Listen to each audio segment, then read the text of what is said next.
Well, good afternoon. Good Friday afternoon, everyone who is having an opportunity to watch this. Though I think I'm frozen. Roy, are you there? I am here. You are frozen. I'll try removing you and re-adding you. Okay.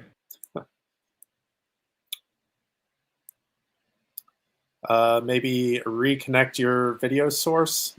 Thank Okay. you for everyone holding while we get this sorted. We had it all working perfectly, and then we fired on up the stream, and now the video source isn't working. So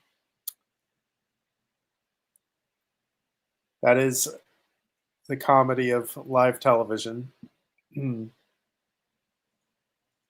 Please just bear with us. There we go. We've got Tim with his Hi, green everybody. screen. Well, good afternoon, everybody.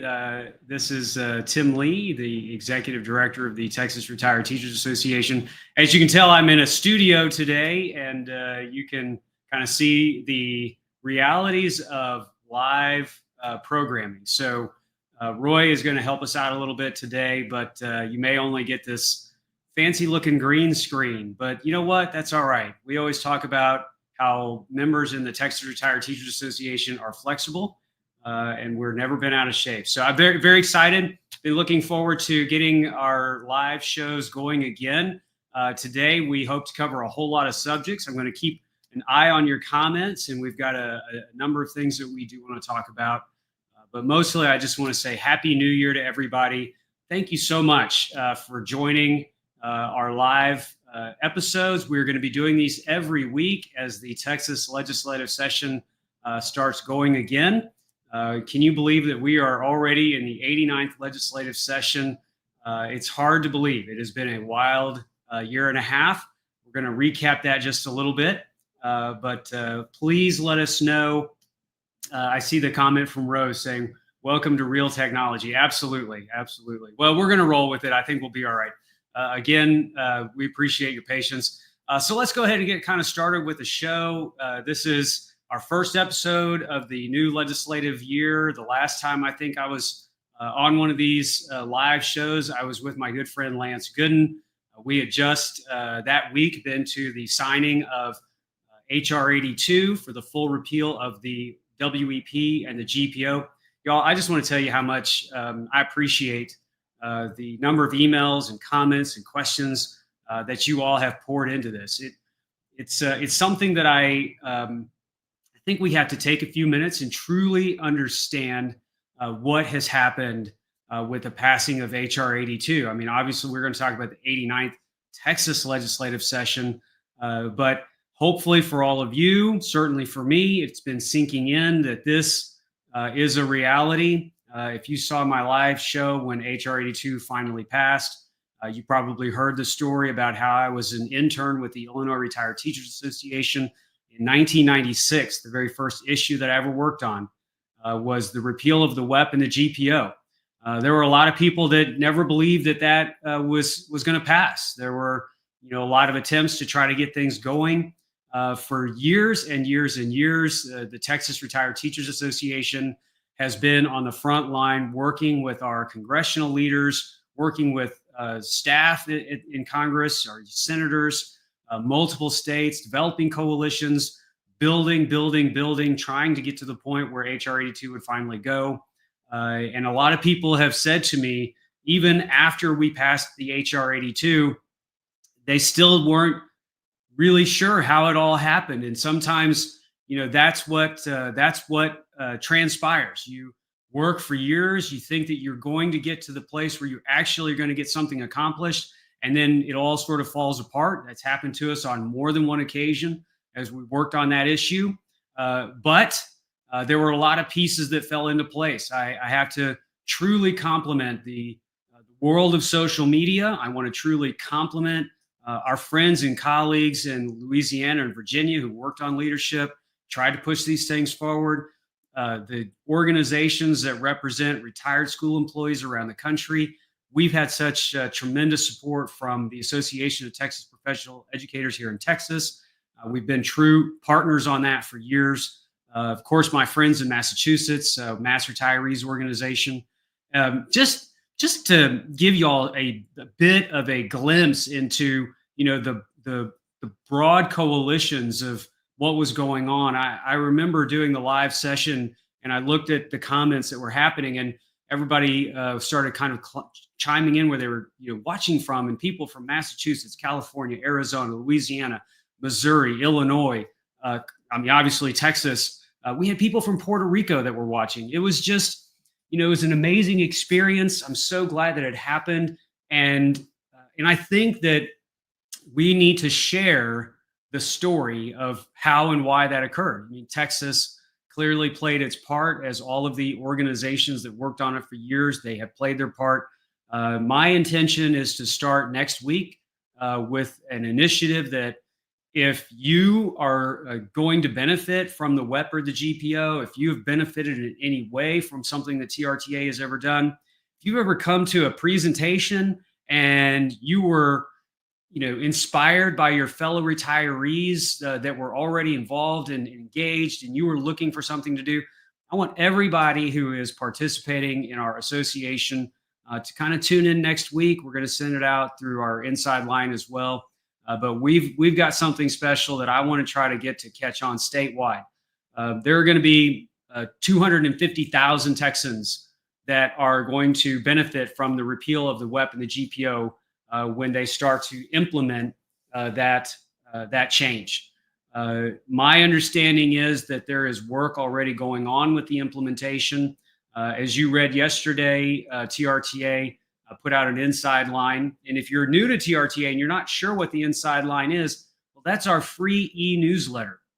And if you are a member of the media and you're watching this, or if you are from a state elected official's office or from one of our congressional offices, and you want to know what retirees in the Texas Retired Teachers Association are talking about, thinking about, and being activated with, please sign up for the inside line. That's a free e-newsletter. Join the inside line.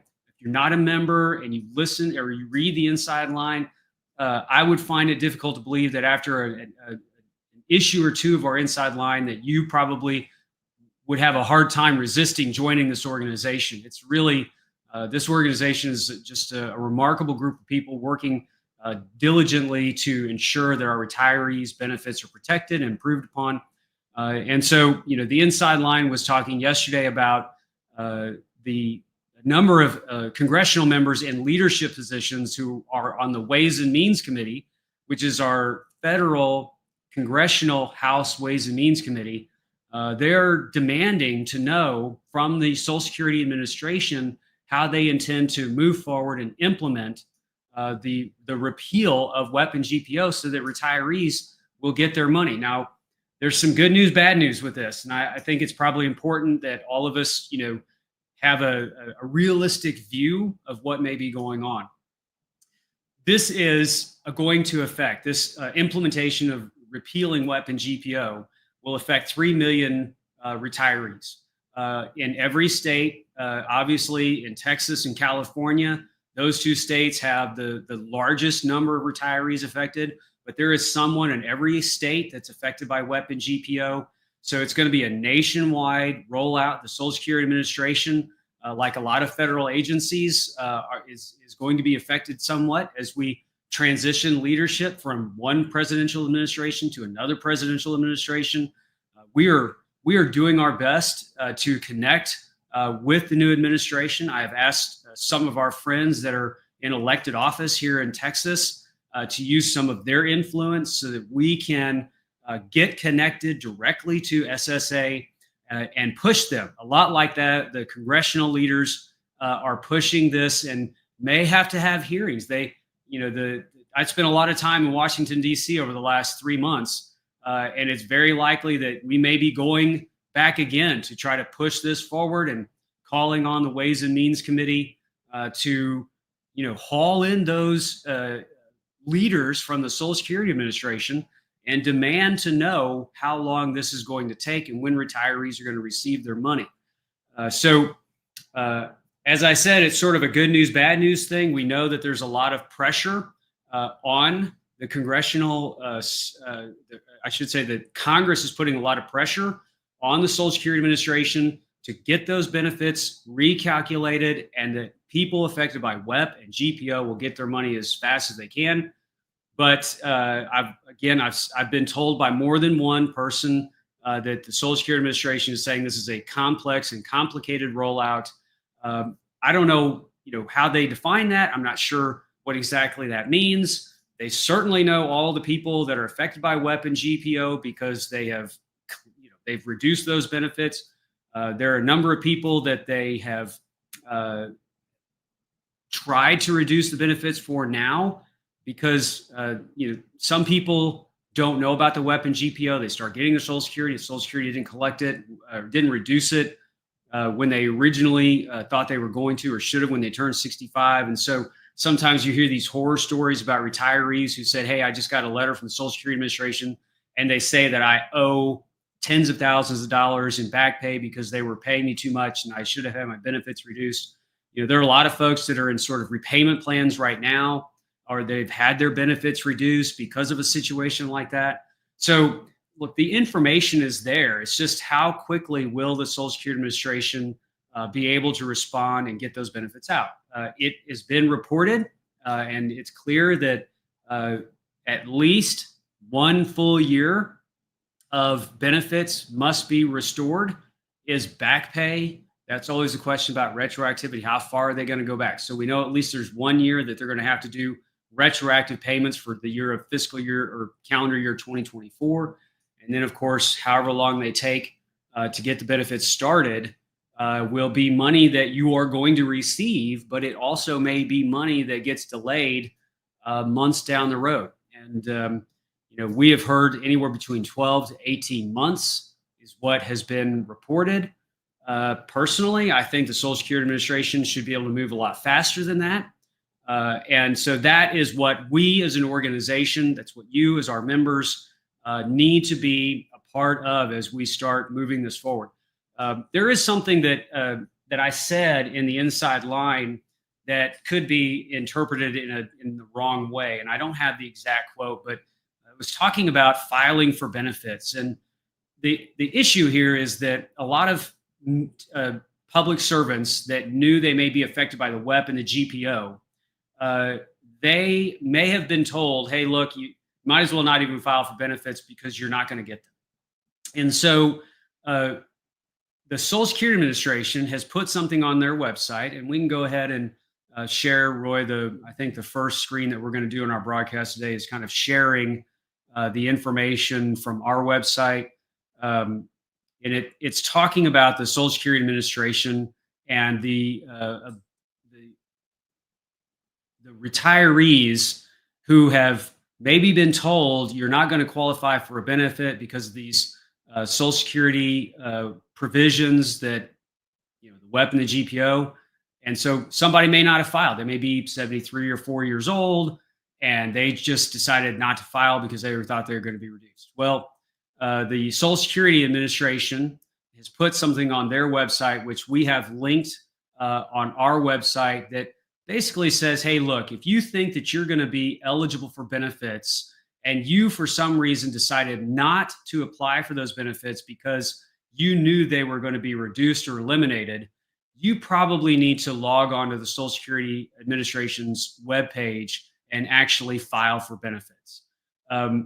The way that I developed or wrote that in my inside line from yesterday, it talked about if you haven't yet filed for benefits, you may want to do that. And somebody rightly pointed out that, hey, look, you may want to clarify that when you choose to file for Social Security benefits is a real personal decision. Some people delay it, some people want it early, and there are a lot of other decisions that have to go into that process. I am not trying to influence anybody in a decision about when they are going to file for Social Security.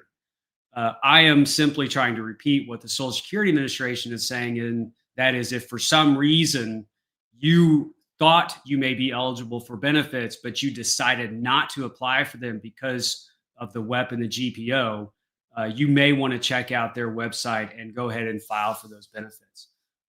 There will be a lot of, Roy, we can probably come off that screen right now. So there are going to be a lot of folks that are going to have something to say about this WEP and GPO change. All kinds of groups, right? Are good organizations and can be involved in those things. But I really want to stress that a number of us that have been involved in this process, and we see what goes on, unfortunately, in our society today, and that is that there are people that will try to take advantage of the situation for their own pocketbook gains and to potentially harm the retirees that may be eligible for these benefits. I've talked about this with a few of our congressional friends. I've talked to some of our friends here in the state about this. And so, I really want to stress, as you are thinking about what is going on with your Social Security benefits, what's happening with the implementation of WEP and GPO, please, please think of 3 trusted resources. Number 1 is going to be the Social Security Administration. The Social Security Administration, if someone is pretending to be the Social Security Administration and they're calling you saying, "Hey, I'm from the Social Security Administration," I absolutely would back down from any of those kinds of outreach phone calls. If you get something in the mail that talks about contacting Social Security where you have an opportunity to do it on your own, that may be a little more legitimate. But I think we all have to wear our hat of skepticism about anyone who's reaching out to you potentially and saying, "Hey, I'm from XYZ and I can help you get your Social Security benefits faster." I wouldn't be listening to those people. I wouldn't be trusting those people. The Social Security Administration, you can trust, especially if you're reaching out to them. I think that's really the preferred way of communicating. The Teacher Retirement System of Texas, TRS is absolutely a trusted resource. If you need to talk to somebody from TRS, maybe not about Social Security, but something else, I know TRS is working on some information that may be available soon about these changes. And so you can trust TRS and of course TRTA. And so if you need to get a hold of TRTA, you can reach us through our website. You can reach us through our social media channels. If you live in an area and you need help and you are part of a local chapter, my guess is that somebody in that local chapter has direct communication to me. Please reach out. My email address is tim@trta.org. So if you need something from me specifically, please contact me through email. But I just want to say, as these changes go into effect, you can count on TRTA to bring you vetted, up-to-date, real information, factual data. We are going to be communicating these things so that you know what's going on. I would be a little bit more hesitant about things that you may hear in social media. There are some trusted groups out there. During the whole repeal effort, there was the Social Security Fairness social media page. Susan Dixon is a good friend of mine from California. She's with the California Retired Teachers Association. She's been a part of that. Pam Alexandroff, a lot of you folks know her. So you just have to pay attention to the resources that you can trust. You've seen some track record before. My hope is that if you hear any of those things and you have doubt, please reach out to us and let us know. So again, Social Security Administration is saying it could be some months before it's implemented. We understand that there's going to be some implementation curve, but TRTA is pushing aggressively on all channels, congressional channels, connections to the White House, connections to our state elected officials.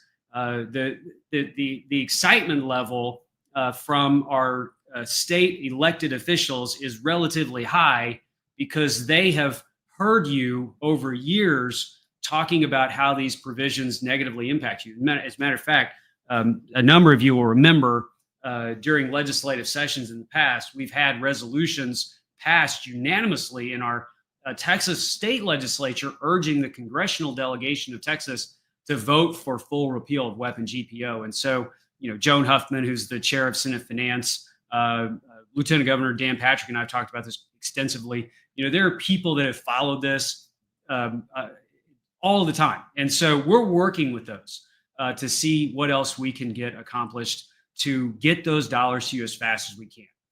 Okay, so keep up to date with us, and we'll share the information as much as we can. I'm looking over here at my comments as well. I want to say thank you to my TRTA staff. I know Cindy Sharp is watching. Of course, Roy is on here with me as well as the producer of the show today.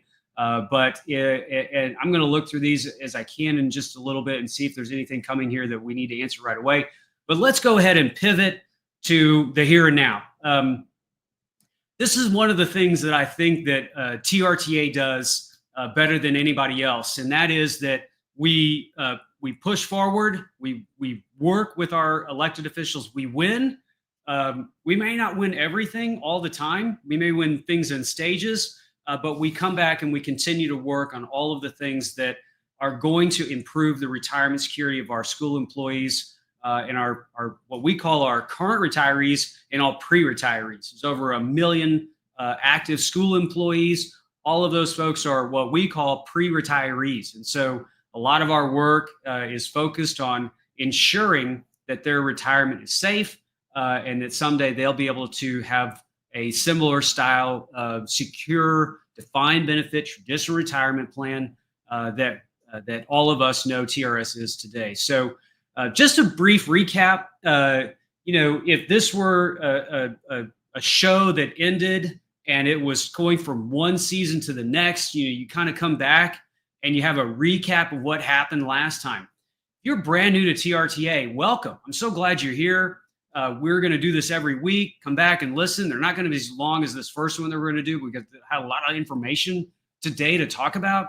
But if you remember last legislative session, the TRTA and our state elected officials worked together. We had one of the absolute greatest legislative sessions in the history of the Texas Retired Teachers Association, probably in the history of the state of Texas. And so in the previous legislative session, our statewide elected officials took an opportunity to use some of the state's excess earnings from, they thought they were going to have regular funding. Well, they had surplus funding, and they really knew, they agreed that it had been too long since we really were able to improve the pocketbook of retirees, especially in light of the tremendous inflation pressure that had been building.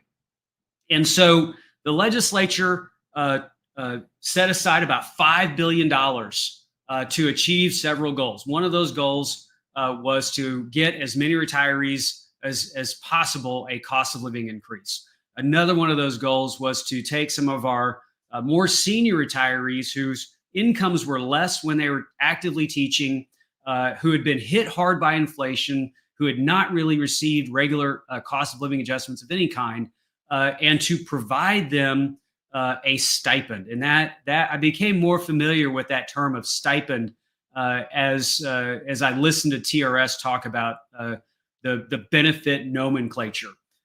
Sometimes we have things called 13th checks, which, instead of getting 12 annuity checks, you get a whole other annuity check, and that's a 13th check.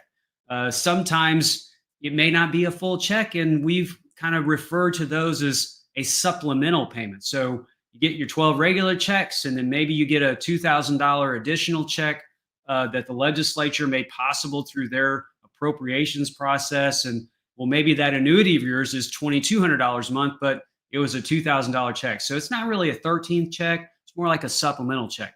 Well, what the legislature did last time for a bunch of our retirees is, hey, they gave a big check. I mean, a big check to folks that had a few more years in retirement and had aged up to about 75 years of age. And so they provided a stipend of $7,500 plus a cost of living adjustment for folks depending on when they retired. And so we won. I hate to say that we won, because it's not like we were, working against, the legs. They were working with us. So I'd say, we partnered with them in a way that came up with a plan that was supported by our elected officials to get retirees a cost of living adjustment and to provide a number of them some of these stipend checks. So We, as an organization, also realized as part of that legislation, two other goals were part of that. Number one is the legislature did not want to use the TRS fund to pay for those costs in a way that would be an ongoing financial burden by using the investment earnings of the system to kind of pay for those benefit enhancements. So the legislature goal was to take some of those surplus funds and deposit them into the TRS trust fund directly. And that way, TRS already has the money to cover the cost of those benefits, and they're going to invest those dollars and get an investment yield, and it's going to be self-perpetuating and pay for itself over the course of those benefit enhancements. The other goal was that we were going to be using for this benefit enhancement project more money than what the budget actually could hold. And so the Texas legislature had TRT or TRS issues and retiree issues, along with 13 other items that they believed that they needed to include in a budget process, but their budget was already full. And the only way for them to get the funding necessary without breaking any of their budget rules in a legislative period of time was to allow the voters to decide on these 14 spending initiatives that the legislature believed were very important, but needed the voters to come out and say, yes, we will support that, or no, we won't. And again, for all of us who may be remembering these things, we left the 2023 legislative session, and TRTA as an organization went into high gear to work on passing. First time in our history we've ever done anything like this. We had to work on getting those amendments. Our amendment, what a lot of people remember, is Prop 9. Prop 9 is fine. We had to pass Prop 9, and so in 2023 we worked very aggressively to get our amendment a positive vote. And for rookies that have never done that before, we did a pretty good job. In fact, we got more votes than anybody else. And that was an amazing achievement, considering that, as all of you know, property tax reduction was also one of those amendments. They were Prop 4. Prop 4 is higher on that whole voter list. You would assume that because a lot of people kind of get tired of reading all these things, more people might get to 4.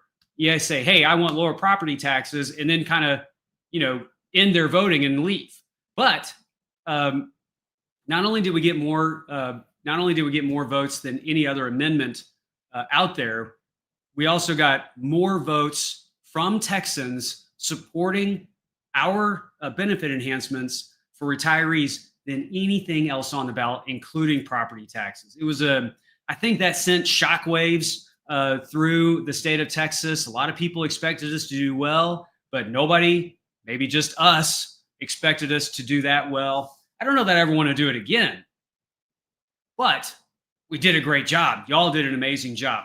And so then the year of 2024 really became the year of pushing for HR 82 and the passing of full repeal of WEP and GPO. So if you look at those 2 years, 2023, we had an amazing year. In 2024, we repealed the WEP and the GPO. In early 2025, the president signed that bill. And so for those of us who think, you know what, maybe we should just kind of sit back and relax now, that's not what we do. As an organization, we continue to push forward. There are always things that we need to be working on as an organization. And so today, as we come into this legislative session, we're going to just go ahead and mention a few of those. And hopefully, if Roy can cut this video up sometime, he'll be able to cut to this, and we're going to start talking about our state legislative objectives for this year. So, Roy, can you go ahead and post what our TRTA priorities are for this, the 89th Texas legislature? And boy, that seems small. I can't really see that, Roy. Is there any way to make it bigger?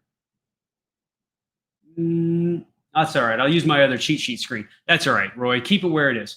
Okay, everybody. So in our state issues, we have really worked on making sure that the legislators that want to work on our TRS items, that they can stay focused on them pretty quickly. The first issue that we are talking about is to maintain a solvent TRS pension fund by fully funding the statutory contribution rate and using excess state revenues to help reduce the unfunded liability. Now, this is on our website. You can come back and look at these on your own.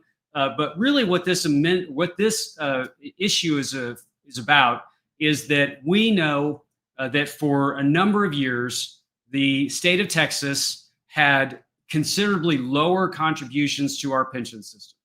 Over the last decade, the state and the school districts and active employees have all been paying more towards the cost of the TRS benefit. And that has absolutely helped put us in a good, solid financial position. We are what we call actuarially sound. And when we think about the way that we function as an organization and make recommendations to the legislature, we know that it may be that the legislature has some earnings, some excess or surplus funding that if they were to use it for something that the state may consider an ongoing cost, if we build some building and that building is going to require maintenance and operations and all these other sorts of things, we're potentially investing in something or a program or something that is going to have to go on forever. And that may not be what the state wants to do when they have surplus funds. So we have a great solution. If the state has some surplus funds and they want to direct those to the teacher retirement system pension trust fund, then the system will receive those excess funds and put them into their investment portfolio. And instead of an ongoing cost that the state may have with using those dollars, they're actually going to get an ongoing return. And so using surplus earnings, maybe not to increase the contribution rates for the state, but as a one-time deposit into our trust fund, it not only brings down the unfunded liability, but it does so over a period of time because now the system has those dollars. They can invest it. They can earn the 7% or more that they're trying to earn on that pension fund.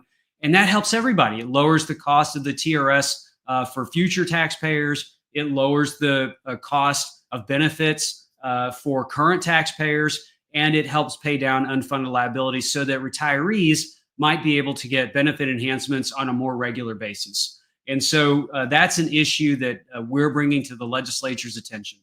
As we kind of scroll down, another issue that we're talking about is to provide a benefit enhancement to help offset the negative impact of inflation.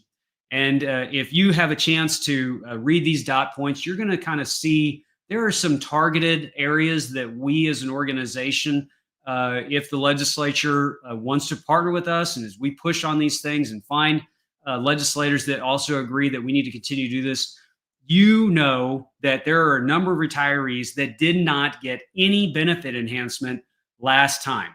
There are some people that have been retired over the last 4 or 5 years that may not have gotten any sort of increase. It's been another couple of years, and inflation has continued to impact some of our more recent retirees. Now, one of the things that we do look at TRTA is kind of the entire picture of benefits for all retirees. And inflation has been so detrimental to so many of our senior retirees that a lot of our senior retirees, even by getting that 6% raise, their benefits are still demonstrably less, much lower than some of the benefits that people may be retiring with more recently. It's not, we say these things, it's just a matter of fact. It's we believe that all retirees would need an increase in their benefits. And the one thing that I think legislators are very happy about is knowing that retirees are going to start getting their Social Security benefits. But what they may not always know is that, while we've been treated unfairly because of the WEP and the GPO, a lot of our teachers, while they were active, they earned those benefits by working a second or third job. And those benefits, when they start receiving them, they're not going to be, a huge amount of money. It's going to help. And it certainly is the fact that it shouldn't have been reduced anyway. But, it's not like these folks are going to end up getting another $2,000 or $3,000 in Social Security benefits. They're just going to start getting their Social Security benefits that they should have been getting based on, the kinds of earnings that you can have while also being a full-time career educator or education employee. And so I think we have to continue to, celebrate the wins, of course, educate our elected officials, but remind them that, number one, those benefits may be 12 to 18 months away, and they're not going to be helping retirees in the month of January. That's for sure. But it also may not be, this huge increase. It's great that we get it. I'm glad that it's going to happen. A lot of people are going to get a whole bunch more money than what they were expecting.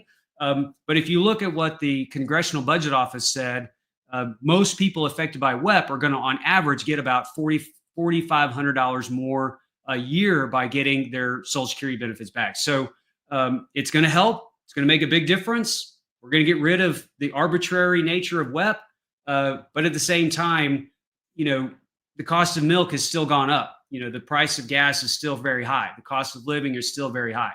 So we want to work with our elected officials this legislative session and see what options are on the table to provide any kind of benefit enhancement to retirees that may not have gotten anything in the 2023 reforms, or if there's some other way that we can continue to help our senior retirees whose benefits, comparatively speaking, are still relatively modest. And so those are things that we're going to work on. We have a lot of friends in the legislature. They're asking us what our priorities are. And so that's what we're working on with them. So you'll be able to look at that a little bit more. The third point that we have been talking to elected officials about is maintaining and protecting our TRS Care Fund by fully funding the current statutory contribution rates. There's some other areas on TRS Care that we are meeting with our elected officials on to try and ensure that you all who are TRS Care participants are getting the best bang for the buck when it comes to that benefit. It's an important benefit. It's one that's been around since the early 1980s or mid 1980s. 1986 was the start of TRS Care. And we want to ensure that program is funded. I believe that the legislature will, my hope is that they will include full funding for TRS Care in what we call the base budget or the initially introduced budget. And, knowing the folks that are involved in writing that budget and knowing how hard they've worked on TRS, I would be surprised if they didn't have TRS Care fully funded. But we believe that it was important to mention that fully funding TRS Care is an important priority for us. TRS Care, as you may know, has a little bit of a surplus of its own, but it only takes a few things to go wrong before that surplus starts to die away. So all very important issues. Use additional funding for helping TRS by paying down unfunded liability. Let's work to get retirees a benefit enhancement if we can, and let's make sure that our healthcare is funded. At the same time, we'll be engaging with the federal government to implement the repeal of WEP and GPO and the reinstatement of benefits for retirees as quickly as possible. We had a couple other highlights that I wanted to share with everybody. The most important of which is that I am very excited about inviting all of you to our TRTA Day at the Capitol. TRTA Day at the Capitol is March 26th, 2025. Roy, do we have that slide that we can show folks? while he's looking for that, you may have been the one that we showed at the beginning, but this is a very exciting event. If you have never been there, I strongly encourage you to come. We've got a few surprises and things that we want to do this legislative session that's going to be a little bit different. Everybody knows that when we started doing our days at the Capitol, this was years ago, years and years and years ago. Our members wanted to be visible when they would come to the Capitol, and there were times that they would either carry around a red bag or they would do certain things, but red is just a standout color. Now, some people believe that these colors represent a certain team. We don't see it that way. We just want to be visible and loud. And so we as an organization have for years been showing up wearing red just to be visible. I don't care what everybody else thinks about it, but for us, we have a multi-decade long history of sitting in the gallery and taking over every chair there is available in the Senate and in the House. And from time to time, our organization has known to be lively and enthusiastic. And sometimes we get in trouble for it because we have to, calm it down. But we're very excited. I am very excited. If you want to come and be a part of something special, I cannot beg you enough. Please come to our TRTA Day at the Capitol. You may never have been to one of these before, but we are going to celebrate our current legislative activities, and we're going to make sure that our advocacy is getting done that day. But y'all, we're going to have a party, and it is the moment for, if you are watching the live stream that we were doing the day after the Senate voted for that bill, and you were excited and you were shouting and cheering, HR 82 is passed, WEP and GPO are repealed. If you were watching the live stream that I was trying to do when we were at the White House and we saw the president sign the bill, please, will you come to Austin and party with me and try to be a part of some special fun event and be there with your fellow retirees? Make a plan right now. Talk to your local chapters. If you don't know who that is, contact us. We'll help you find a group. There's going to be buses. There's going to be cars. There's going to be, a huge audience. I want TRTA to completely I want us to be the largest organization representation in 2025 at the state capitol. I want us to be there. I want us, as they say, to come early, be loud, and have fun. This is a moment that we'll never be able to celebrate quite the same way again. After 40 years, WEP and GPO are gone. And if you want to be a part of that party, come on down. If you want to come and be a part of an organization that's going to try to make sure that your pension system is solvent, come on down. If you want to try to help us get a raise or some other benefit enhancement for retirees, especially those who've not had anything for a while, hey, come on. Let's be a part of this event. I promise you, you will not leave disappointed in what's going to happen that day. It's going to be exciting. I've already asked that we get at least one cheer and a little bit of decorum breaking. So we'll see how that goes. But please, March 26th, every week that we do this, I'm not going to go as long as 44 minutes. I promise you, we're going to try to cut these down, but we just got started with these for the 89th session. Please, please, please, please, please come to our day at the Capitol. Let's make it the largest, biggest, best day at the Capitol we've ever had. And I promise you, you're going to have a good time. Okay, with all of that being said, I think that the only other thing that I'm going to show on the screen is that we have received word today that the Senate committees have been named by Lieutenant Governor Dan Patrick. And there are two committees that we as an organization follow very closely in the Senate. And the first one is the Senate Finance Committee. And Roy, if you have those slides ready, we'll do Senate Finance first. Here we go. This is the Senate Finance Committee. Joan Huffman, longtime supporter of TRS and ERS and public pensions and trying to protect them and manage them the right way. She is going to have the gavel again in Senate Finance. Chuy Hinojosa, who was at our TRTA convention in 2024. He was in Corpus and brought us a flag and came and gave us a great presentation. But if you see any of your elected officials on this list, congratulate them, let them know, send them an email. I would encourage a lot of you to get on social media, get on their Facebook, tell them, that we wish them well and that we look forward to working with them. A lot of these folks I've known for years and excited to kind of get back in the work with them and see what good news we can do and bring to retirees, TRS retirees this session. All right, Roy, let's show the other committee. The other committee that we watch a lot of times because there are issues that go through this committee, which is the State Affairs Committee, the Senate State Affairs Committee. That group sometimes gets bills related to the TRS. And so we may see investment bills, we may see other kinds of items being brought through the State Affairs. Brian Hughes, I've known for years. Matter of fact, I think Senator Hughes was first elected to the legislature, I think, in 04 for his first session, may have been 05. I sort of remember that because it was my first session here.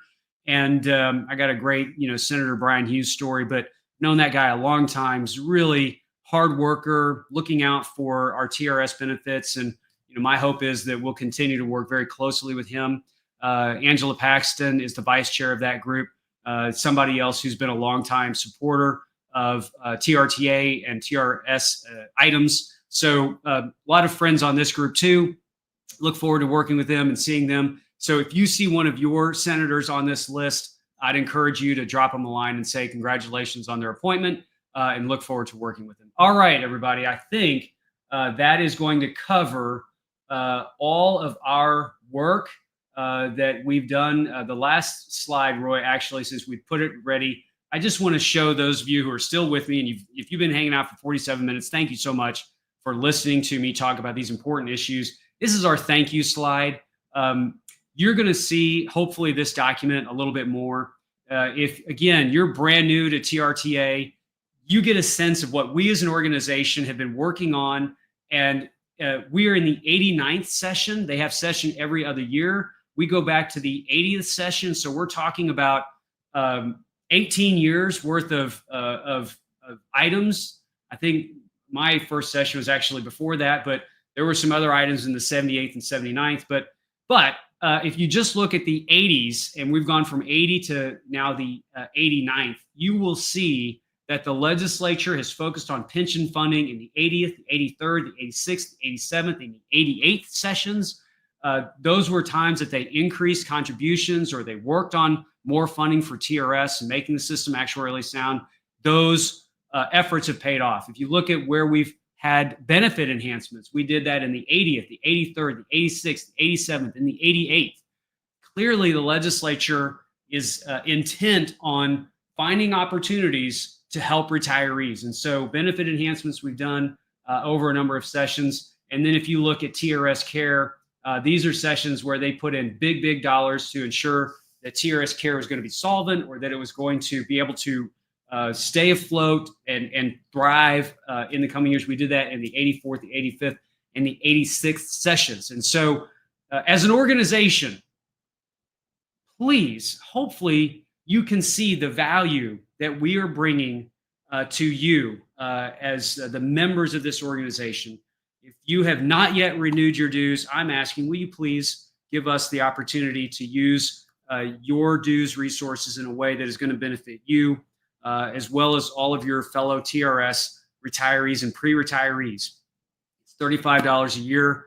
My hope is that you will not only help us with your dues support, but you'll be a part of this organization through our chapters, through our leadership teams, and be a part of the work that we do. And the top of this slide, Roy, scroll down if you can, just to the very top. Well, I guess it'd be scrolling up. It's the part right there at the top. Thank you. That's what we want to say to you as our members, to our friends in the legislature. It's the start of a new session. We cannot predict what is going to happen. All we can do is predict that there's going to be work to do. And you don't have to predict it. You can be assured that our Texas Retired Teachers Association team, which I believe is the very best advocacy team in the business, is going to be in the Capitol every day working for you on your behalf. If you have a chance to take a look at this and you believe it because you see the results, please tell somebody else that we need their help. We've got over 95,000 members in this organization. There are 500,000 retirees. I would really like to see people, stop sitting on the sidelines, come be a part of something special. We love what we do. We love our members, and we're going to keep working for you. Y'all, let's see what we can get done this session. Let's keep at it. For today, let's sign off, and I hope that you all have an amazing weekend. We'll talk to you all soon. Take care.